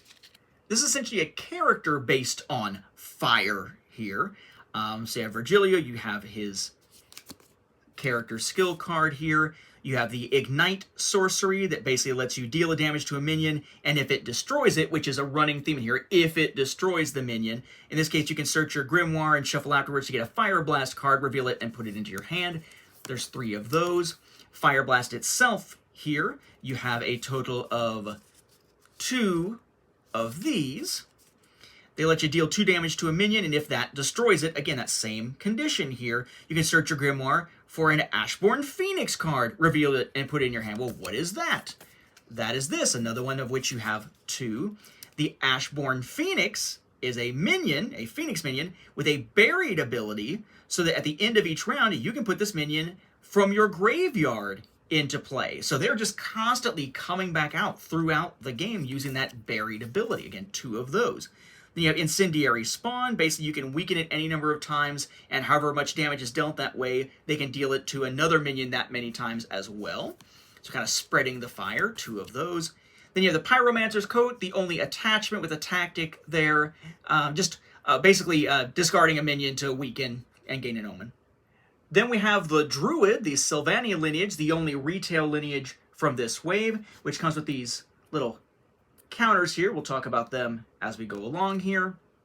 So they're called root counters. 1, put a second one on for 2, flip one over for a counter of 3. There are 8 of these tokens here. But to play as the Druid, you have your ongoing ability here, and this is all about using those counters and putting these weird little token minions into play that aren't part of your deck. Kind of an interesting thing here. So we have our skill card here, a special rule card that also includes the lore for this faction, which is nice. And then basically what's going to happen is as you play, their abilities are going to add these little root tokens onto minions. And a minion will get 1 extra health, 1 extra essence, as it's called, for each of these that are on them. If there's ever a point where they have root counters and damage, you remove 1 of each, because they basically just cancel each other out. So it's not like you just get the extra life. If damage is on it, it's gone. The extra life is gone, but it's kind of like you've absorbed the damage rather than having it actually impact you as the minion, so to speak, or your minion.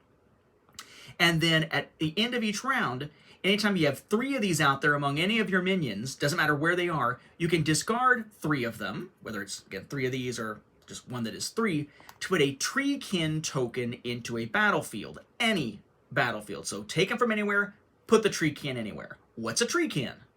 A treekin is one of these little token creatures here that doesn't actually go into your deck. Attack of 1, essence of 2. Ongoing, though, at the end of round, transform this treekin token by flipping it over. It becomes a Deeproot Guardian. 3 attack, 3 essence, and at the end of each round you can put a root counter on one of your minions, which helps it spread to help you constantly spread the roots, bring out the treekin, change them into Deeproot Guardians. Rinse, repeat. And they are double-sided, so I have them in those just clear matte sleeves here. So then you have the other cards that are part of this lineage here, the ones that are actually in your Grimoire. We have the Seedborn Vitalist, which puts a treekin token into play or transforms one without it having to use those end-of-round effects or spending any root tokens. You have 3 of those. These sleeves are really nice in that they are not slippery at all. They do make it a little bit darker on the card art. It's not quite as vibrant with the sleeve on it, but boy are they non-slippery, and I like that. Usually I use clear sleeves, but these are pretty good for that. Then we have Bark Skin, which you can put onto a card. It's an attachment here, and a tactic during battle. You can discard a card to choose one, put 2 root counters on this minion, or transform a treekin token. I actually don't know if I said it when I was going through the battle phase stuff earlier, but basically after you declare your attack and you exhaust the minion to start the attack, before you do the roll, that's when the tactics would kick in. Just in case I didn't mention it. So we have 3 of those also. Then we have the Moonwraith, who's able to basically just absorb some critical damage instead of having it go to wherever the attacker wants it to go. The Murkwater Spriggan lets you heal your minions and repair damage to the battlefield, which is, again, a pretty rare thing. 2 of those. 2 of Flourish, where you basically can put, again, another treekin token into play, or put 3 root counters on one of your minions, which will then allow you to spend those to put the treekin into play at the end of the round. Just gives it that ability a little bit. A couple of those. They have Greater Heal, because it's a druid, right? Gotta be some healing going on here. So you can heal, or you can put one of those treekin tokens into play. Lots of treekin token stuff here. 2 of those again. Then we have the Fernglade Leshy. Again, putting out those root counters. 2 again of Mamuna, which puts 2 treekin tokens into play. Pretty powerful card there. And then the one legend minion here, which is Athanasi the Awakened. That when played, you may exhaust this battlefield. Again, that's a pretty rare thing. It stops the battle from happening there at all. Miselda has it. Not many other characters or lineages or anything else actually have that option. Then almost missed one there, the Watchful Trailblazer. You can distribute 3 root counters among your minions or transform all of your treekin tokens into Deeproot Guardians. Pretty cool. Almost missed her though. Just one of this one as well. Then we have the domain from Riffelke, if I'm saying that correctly there, of the Bloodsoaked Fjord. And this is all about trolls, a lot of which can build up attack or have some other thing to make them even stronger here. So we have our skill card, as always. Then Spine Ripper, which gives other minions +1 attack. We have 3 of those. We have Skull Crusher, another troll here that gets +1 attack for each damage counter that's on it, so it's sort of getting angry as it gets damaged. 2 of those. Bone Gorger, a couple of these. At the end of each round, you can weaken a minion, and if you deal damage that way, you can heal 1 damage from this minion, so kind of helping it stay alive. 2 of those. And then we have a couple of Flesh Stalker. Whenever damage counter is placed on the minion, you can draw a card. And then finally, the one legend minion here, Sir the Uncontested. Destroy all minions with an attack of 3 or less when played. Damn. Just on that battlefield, but still, damn. But these in the core game are it if you're looking for options at retail. Now let's take a look at the many Kickstarter exclusives. Starting with those that were simply Kickstarter exclusive add-ons, not stretch goals. And before we move on to these, I realize I did not mention the prices here aside from Virgiliu being $6. The Sylvanei pack was $10. The Bloodsoaked Fjord was $5. Then here we have the Kickstarter exclusive packs from the original Kickstarter that were simply add-ons or included in that higher tier pledge, not connected to stretch goals at all. And just to hit the prices so I don't forget them this time, we have Raganhar, who was $6, just like Virgiliu as a character pack. We have Witch Mountain as a domain pack, also $5, just like Bloodsoaked Fjord. The Lineage pack here, Children of Alysia, was only $9 rather than $10. Probably because the Sylvanei pack had all those extra treekin token cards to increase the production costs. So the character here, Raganhar, is all about spirit wolves, like the one we saw a little bit ago. His skill here is to use an action to exhaust the card and search the Grimoire, his deck, shuffling afterwards, for a Spirit Wolves card and put it into play with its cost lowered by 1. This is a Spirit Wolves card, cost is 3, so that lets it go into play for a cost of 2 energy. What's cool about Spirit Wolves is that when they're destroyed, you have 2 options. You can either put a card that is a Spirit Wolves card from your hand into play, exhausted. Notice it says nothing about paying its cost, so easy to get it out there. Or you can shuffle this into your Grimoire, put it back in there to get 2 omens. And when I say he's very much focused on Spirit Wolves, we're talking a lot. 1, 2, 3, 4, 5, 6 Spirit Wolf cards. One of the only times we see more than 3 of any card type, unless it's a token. So, pretty big on the Spirit Wolves there. He also has 1 copy of Anathema. Trouble reading it there for me. It's an attachment here, a tactic that lets him pay energy or spend an omen to weaken an exhausted minion. There's his Raganhar's Insight sorcery that lets him look at an opponent's hand and draw 3 cards and gain 2 omens. Pretty powerful. I like these cards that do multiple things that are pretty powerful there, in that case for just 1 energy. And then speaking of Spirit Wolves, we have Call of the Alpha, another 1-cost sorcery here, which also gets you an omen. Shuffle all Spirit Wolf cards from your graveyard into your Grimoire, then search the top 6 cards of your Grimoire for any number of Spirit Wolf cards, reveal them, and put them into your hand. Cycle those suckers. And then finally, Burst of Energy just destroys one of your minions to draw 3 cards and gain 3 energy. But again, destroy the Spirit Wolves, just send them to your graveyard and use those other abilities to get them back. And use that destroy ability on them, because this does destroy them, which triggers that thing. Really cool synergy, I think, for Raganhar. Not a lot of unique cards, but with all those Spirit Wolves, a really cool synergy around this character. I've enjoyed playing as him particularly. Then you have the Children of Alysia, which is basically the werewolf lineage here. The shape shifter, but basically wolves for the most part here. This uses what's referred to as form cards, which are kind of interesting. This one requires probably a little bit more explanation. It's a little more complex here. There is a rule card here, and on the back, it has a tracker that you're going to use a moon token for. There's actually 2 of these, I guess, in case you lose one of these. It's the same on both sides. We're going to use this to track the moon's phases as the game goes along. So first off, as the moon is going through its cycle here, the new moon at the end of each round, you set the moon phase to that phase. So basically, just any round you can build up advancing the moon phases, but at the end of the round it's back to normal again. It's just a thing that cycles within those rounds, but can give you different abilities throughout the entirety of the game. The crescent moon, if it's there during the battle phase, you can exhaust your character skill card to allow your avatar to make an attack with a value of 1. So basically, you're attacking, which doesn't usually happen. This attack cannot be re-rolled or modified, so at least you got like 1 roll there. Kind of an interesting way of doing it. Not a whole lot else you're going to do with your avatar as far as that goes. And then, but you might want to actually use the ability on the skill card instead for that character. And this is the lineage here. Then full moon, during the battle phase, you may exhaust your character skill card to allow your avatar to make an attack with a value of 3. This attack cannot be rerolled or modified, so more powerful version of crescent moon. Then Hunter's Moon, during the battle phase, you may exhaust your character skill card to allow your avatar to make an attack with a value of 5. This attack cannot be rerolled or modified. So 1, 3, or 5 as a powerful attack with your avatar, and you do that by exhausting the character skill card. So you maybe didn't need the action from your character skill card that turn, so you could use it in this alternate way. But these phases also affect things on individual cards that are in play. Notice here on your skill card, whenever you play a form, which we're going to look at here in a second, you may exhaust this skill card to advance the moon phase. So that's one of the ways to advance the moon phase here.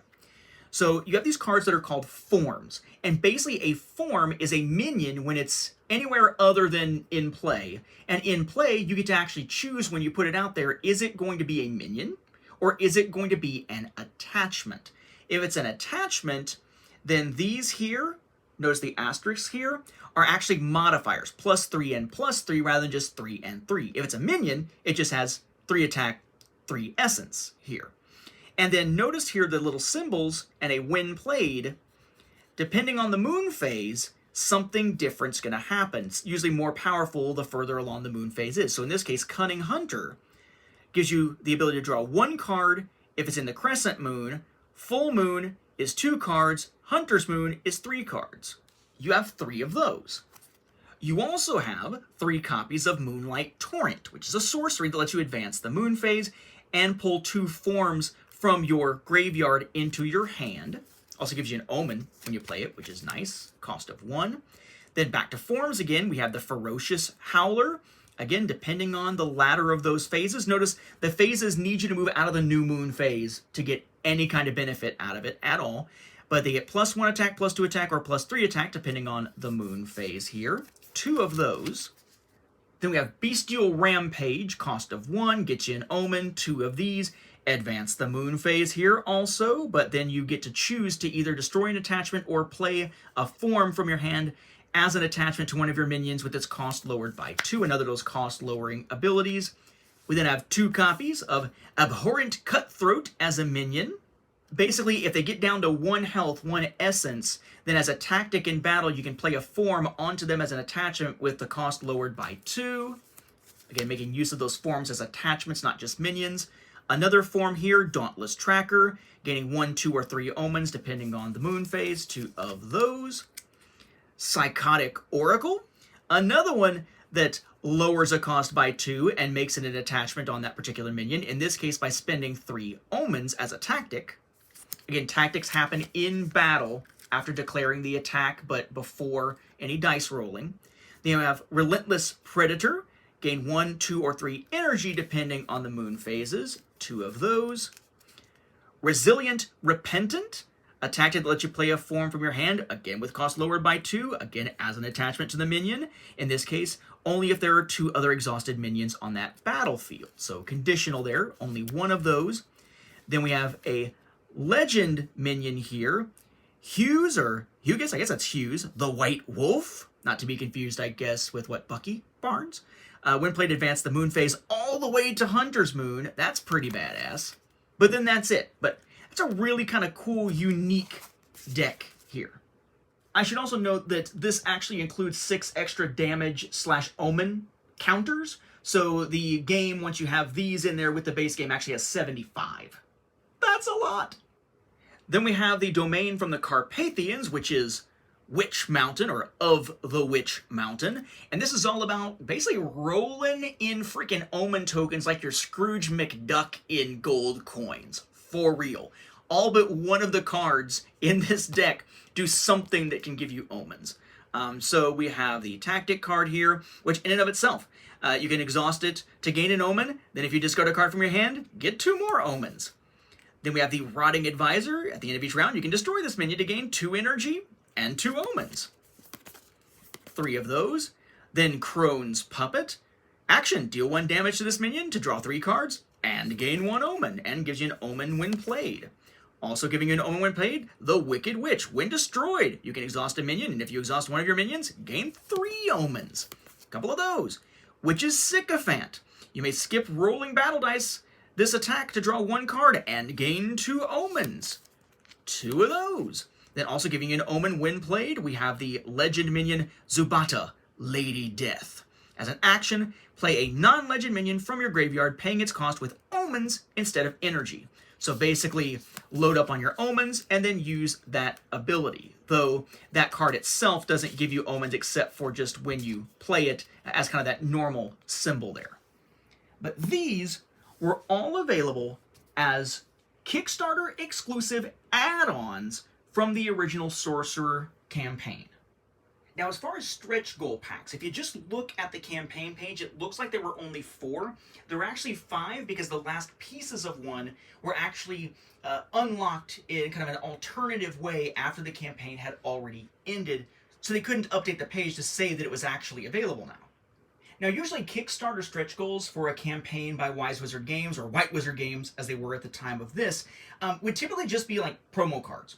Just various promo cards, maybe multiple copies of them, just all in a promo pack that gets provided. But that's not how this game works, right? You don't use individual cards to build anything. You need full character, lineage, or domain packs. So what they did was they unlocked those packs a few cards at a time at different stretch goals, and the very last card for each was the skill card for that pack, so that when you were all done, you actually had a full new pack to use for your character creation, or your sorcerer creation. I keep saying character creation because that's the way I tend to think of it, but obviously character is a type of deck here.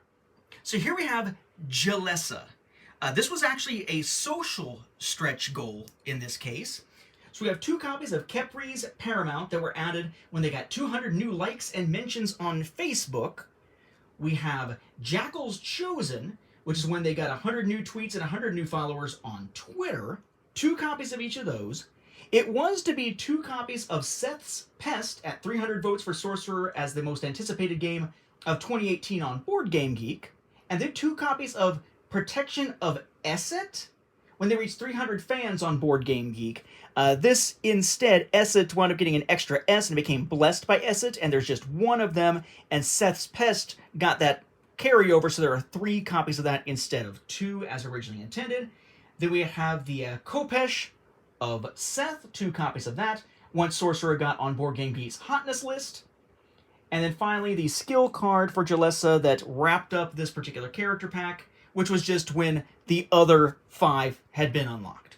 So Jaleesa's thing here is basically a combination of a lot of battle roll manipulation and being able to pick out some specific cards out of her Grimoire. So her skill lets her exhaust the skill card to play a minion from her hand, paying its cost to gain an omen, and then search her Grimoire, shuffling afterwards, of course, for a sorcery that she reveals and then puts into her hand. So she can pick the exact sorcery that she wants. Seth's Pest there, the one that has 3, is pretty cool in the sense that it doesn't count toward the maximum number of minions on the battlefield, which again is 4 per side in a normal game, or in that expanded team-based format, it'd be 6 per side. So 3 there, and can fly, so pretty versatile there. Then Jackal's Chosen gets into the ones that start manipulating battle dice. Once after each of your battle rolls, you can reroll any number of blank or single hit results, and single hit results. Then Kepri's Paramount. Once after each of your opponent's battle rolls, you can have them re-roll any number of critical and double hit results. So one lets you re-roll the weaker ones, lets you force them to re-roll their stronger ones.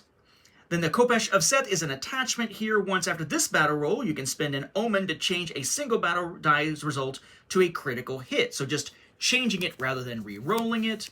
And then Blessed by Esset. Heal up to 2 damage from each of your minions on a single battlefield. If you heal fewer than 3 minions this way, draw a card and gain an omen. So the only one that really doesn't fit the theme of the other ones, but still pretty freaking useful. And notice it's a sorcery, so she could use her skill to pull it out if she wants to, though she might be pulling sorceries from her lineage or domain instead. The first set of monetary stretch goals unlocked a new domain pack of the Royal Palace, which is basically based out of London. And again, it was 2 copies per card of 5 different cards as the initial stretch goals, although it wound up being that one of them turned out to be 3, another one turned out to be 1. Some of the names did change from the original plan here. And there was a token card added in here as well with lore on one side for the Royal Palace, and then the actual card itself.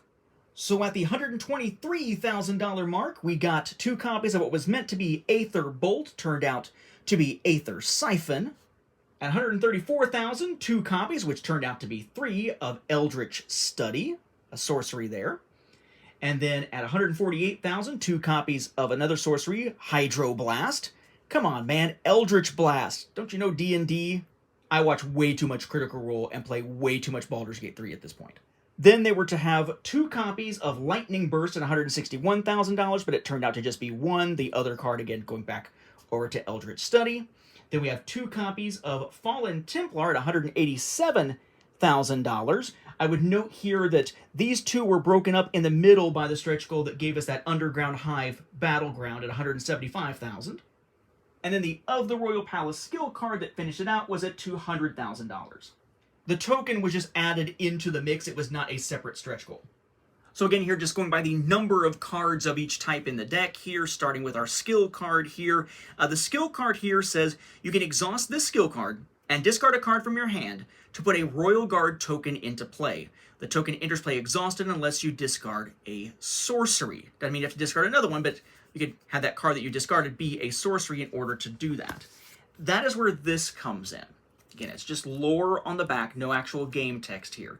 It is a flying minion with, notice, no cost. It's a gargoyle here, a token minion it says, but notice no cost because it's just coming out that way, It is flying, an attack of 2, an essence of 3, and the ongoing is that your domain skill card cannot be readied. This effect cannot be blanked or modified. In other words, you can only have one of these out at a time because you can't then do this again and pull out another one of these because there is just the one. Kind of a nice way of sort of limiting the number of necessary components through a game mechanism. But it's pretty much just a buttload of sorceries, which allows you to get that Royal Guard out more often here. So we have Eldritch Study, lets you search your Grimoire for a sorcery not named this, and play it with its cost lowered by 1. That's the one that you have 3 copies of. 2 copies of Aether Siphon, weaken a minion twice, count the damage dealt this way, and you can heal up to that much damage from another minion on the same battlefield, sort of sucking the health and giving it to someone else. Hydroblast lets you exhaust a non-legend minion. You might say, well, why would I want to do that to my own? Again, remember, it doesn't say enemy or your, which means it's any minion. Couple of those. Then the one minion that they've got here that's not a token is Fallen Templar. When played, you can play a sorcery from your graveyard with this cost lowered by 1. So again, being able to pick that and pull it out. Chain Lightning deals 1 damage to each enemy minion on a single battlefield. No wonder they wound up cutting that down to 1, because that's pretty powerful, theoretically. Then again, the Royal Guard I just kind of stack in there with the others until used. The next set of monetary stretch goals was also for a new domain pack, the Lunatic Asylum from Wales here. At the $209,000 stretch goal, they added 1 copy of Francesca and Caesar. At $222,000, the plan was to unlock 3 copies of Toymaker. It wound up just being 1. At $235,000, 2 copies of Boogeyman, which turned into the Deranged Surgeon. Then at $247,000, 2 copies of Puppet Master, who became Master of Puppets. Maybe there's a Metallica fan, perhaps, among the crew. At $260,000, 2 copies of Paleface that turned into 3. And then finally at $274,000, the skill card to turn it into an actual pack. This one's a lot of weakening and exhausting. You can exhaust this skill card to discard a minion from your hand and choose 1. Weaken each enemy minion or draw a card. Pretty powerful. Paleface, when played, gain an omen or weaken this minion twice. If you weaken, choose 1. Deal 1 damage to a minion or draw 2 cards. So weaken still in that case, but to your own. Toymaker, you can play a non-curse attachment from the graveyard with its cost lowered by 1. It is an unattached minion toy with attack essence equal to its bonuses. So kind of like that form was able to use sort of the minion version or the attachment version back when we were looking at the shapeshifters. Here it's kind of a similar thing where you're taking something that would normally be an attachment and instead it's a minion as a toy.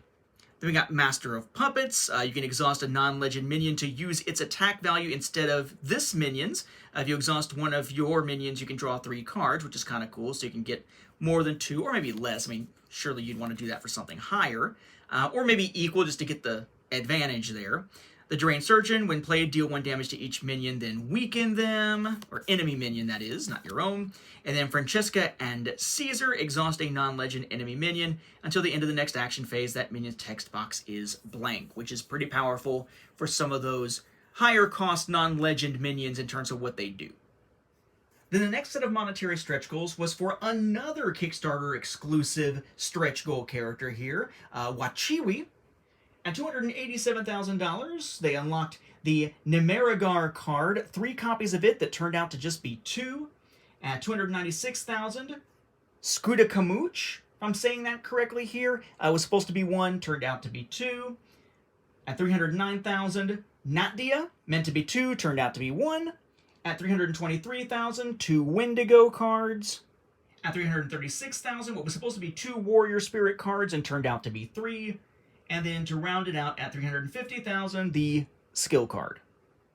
So her whole thing is spirit minions and reinforcing and being able to do some stuff all kind of together here. So her skill card lets her exhaust the skill card to search her grimoire, shuffling afterwards, as always, for a spirit minion, and then she can play it, paying its cost, and if she does, she can reinforce. There's really only one other card in here that does something special when reinforcing here, so not as heavy on the interlaced mechanisms here.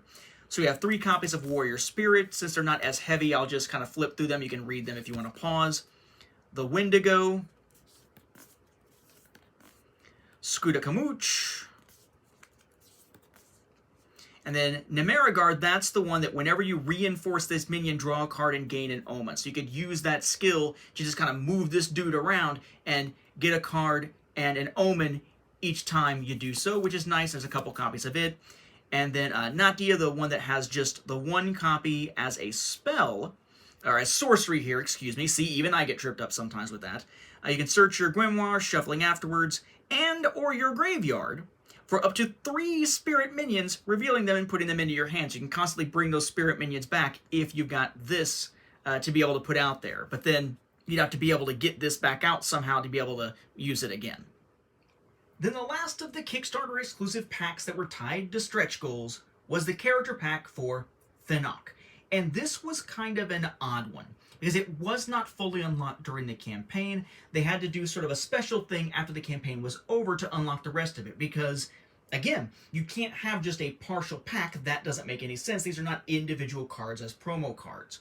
So for Thenoch, this row here, as we'll look at, these were unlocked as stretch goals. This stuff was supposed to be unlocked as stretch goals, at least that was the plan, but didn't get unlocked, so they dealt with it after the fact. So at $362,000, they unlocked 2 copies of Goblin Agitator, which became Mad King's Agitator and jumped to 3. Then at $373,000, 2 copies of Initiation Process, which was dropped down to 1. Again, the card numbers kind of switching between what was there. Then at $380,000, 1 copy, as always planned, of Uncontrollable Madness. At $387,000, 1 copy of Eldritch Lock, which turned out to be 2. Then the plan was that at $394,000, they would unlock 2 copies of Mad Servant. It wound up becoming Mad King's Follower, and just 1 with the other card, of course, going presumably to Eldritch Lock over there. And then kind of seeing the writing on the wall, rather than making these last cards here into a stretch goal and the skill card as a separate stretch goal, these were lumped together, 2 copies of Soul Lantern and the skill card, at the $400,000 mark. But again, they earned between $392,000 and $393,000, so none of this stuff on the bottom row got unlocked initially. Basically what they did was they used this process to sort of drive the vote, get out the vote, so to speak, rock the vote, if you remember that at all, to basically get people to vote for Sorcerer as the most anticipated board game of 2018 on Board Game Geek. They asked people to go in and check the box for Sorcerer in the categories of overall, original/innovative, crowdfunded, strategy, thematic, horror category, and fantasy category, and, if they wanted to also vote for Star Realms Frontiers in certain categories. And building up those rankings would unlock these other stretch goals. And it turns out that it worked, because they were voted number 1 for original, fantasy, horror, and overall of the most anticipated board games for 2018 on BGG. Was it actual anticipation, or was it because they kind of gamed the vote there? You be the judge. But either way, it unlocked the rest of the pack, and because it was after the fact, that's why Thenoch is not listed as an unlocked stretch goal in any of the imagery on the original Kickstarter page, but yes, it was eventually unlocked and included in that wave as a Kickstarter exclusive. Let's take a look at this last pack. So for Thenoch, you have yourself a little rules card with lore on the back. Basically, his whole thing is taking cards and sticking them underneath this card, his skill card, even if they're not his cards, and then being able to play them as if they were his own, which is pretty cool. It lets him use some strategies to deprive opponents of cards, but also get the benefits of them for himself. So his action here helps him do that. Exhaust this skill card to attach the top 2 cards of an opponent's Grimoire to this skill card. Then gain an omen, and you may play a card from your hand or a card attached to this skill card paying its cost. So, grab some Spirit Wolves or whatever, right? I should note, though, that any abilities that those cards would have that aren't, something that is universal really wouldn't work. And in fact, you're supposed to ignore them. So, like, you wouldn't gain blood for a blood pool if you're not playing the character that uses blood, or gain moon phase changes if you're not the character that's using moon phases, and so on. So you have Mad King's Agitator. When an opponent plays a minion or an attachment, you can attach the top card of their Grimoire to your character's skill card, for that battlefield at least. So another one that lets you do that. Soul Lantern, attach the 2 top cards of an opponent's Grimoire to your character skill card. Then you can play a card attached to your character skill card with its cost lowered by 1. So similar to his main ability there as a sorcery. The Eldritch Lock, that's an attachment. When played, you weaken the attached minion, but as a tactic, their single hit battle dice results count as blank. It's a curse. You notice their curse at the bottom, -1 there for attack. Initiation process. You can reveal and attach the top 5 cards of an opponent's Grimoire to your character skill card, and you can weaken a minion for each non-minion card that was attached that way. Pretty powerful. Uncontrollable Madness. Destroy any number of cards who are attached to your character skill card. Weaken a non-legend minion that many times, so pretty cool there. Then you got Mad King's Follower. One of the only times you can do an attack during the action phase, not the battle phase. Notice, action, attack with this minion, resolve this attack as you would during the battle phase. That's pretty cool there, but that is the end of his deck.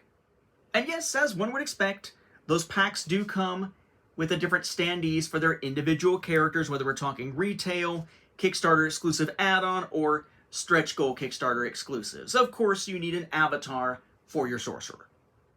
One last thing about the stretch goals, notice here for those keeping count that this is why there's an uneven number of character decks, lineage decks, and domain decks. Because in the base game, it's 4 of each. With the paid add-ons that were not exclusive, 1 of each. Paid add-ons that were exclusive, also 1 of each. So at that point, we're at 6, 6, and 6. Ooh, evil, whatever, it's Sorcerer. But with your stretch goals, there were 2 new domains, 3 new characters, all of which were Kickstarter exclusive, but no new lineages. Hence, we currently have 8 domains, 6 lineages, and 9 characters.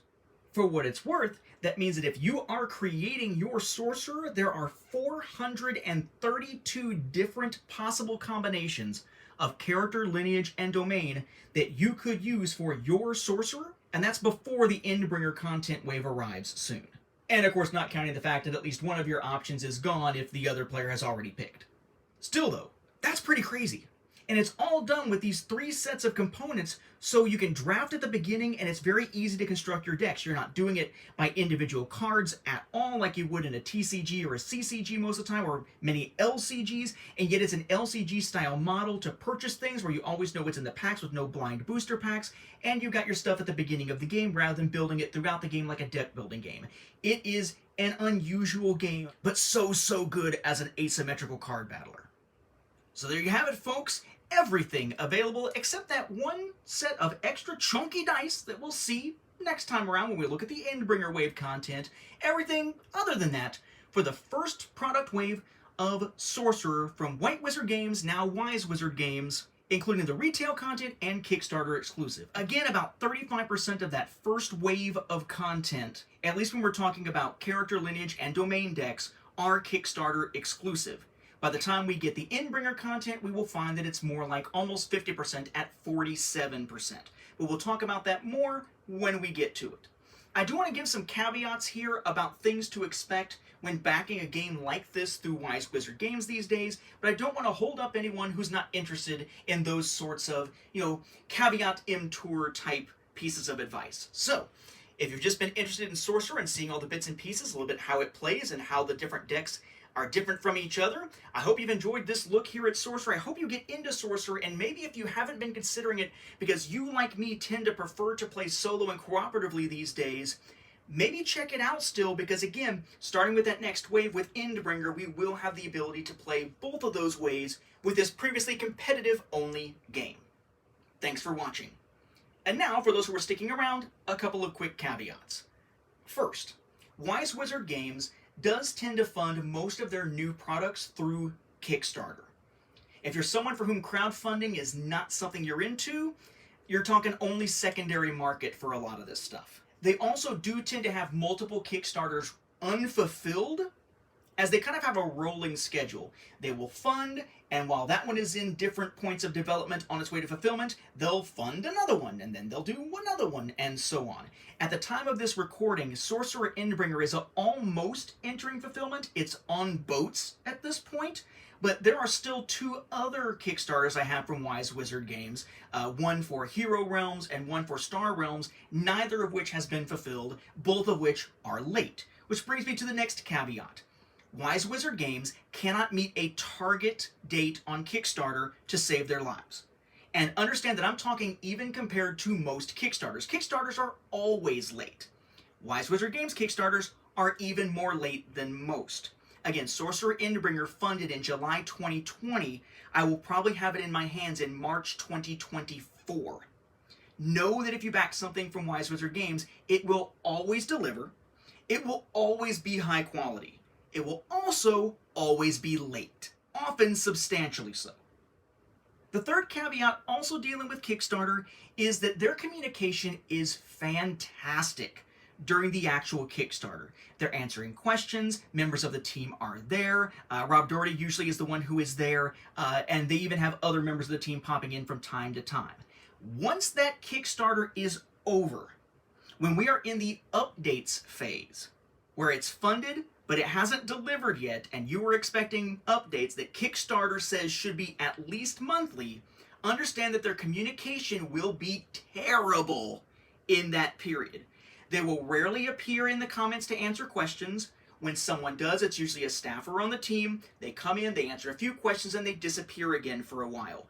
Updates are typically few and far between, unless we're right before fulfillment, or they have a new Kickstarter that's launching and they need to promote that. Sorcerer Endbringer at times went approximately 3 months between updates, which is 3 times the amount of time that Kickstarter says should be between updates at most. So communication after the fact is not going to be great.